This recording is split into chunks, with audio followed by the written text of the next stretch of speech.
Back-to-back first runner-up ang Philippines sa Miss Cosmo 2025-2024. Ang nanalo po ay si Miss USA, ang kauna-unahang Miss Cosmo 2025.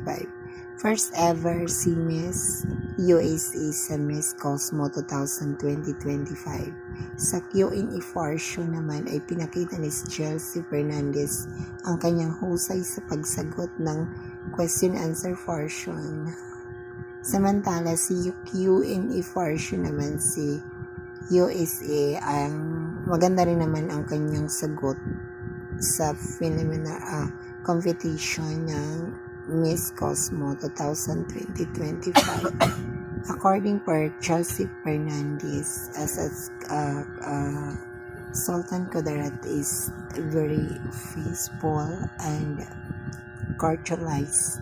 Yung sagot niya, very uniqueness naman talaga. Ang ganda ng voice niya sa kanyang pagsagot ng question and answer portion. Samantala, ang parang loto yung laban, guys, kasi dapat ang nanalo dito, guys, ay ang Philippines. Kasi ang ganda ng sagot ng Philippines, pero however, nanalo pa rin ang USA, no? Pero dapat ang nanalo talaga dito, guys, ay ang Pilipinas.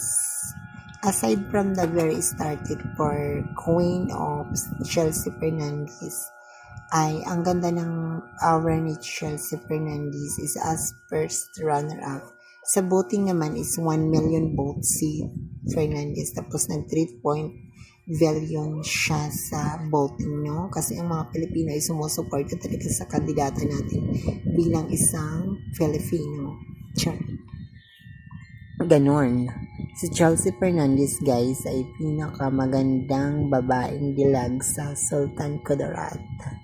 Aside from that, dito na po nagtatapos ang ating mini vlog. Thank you.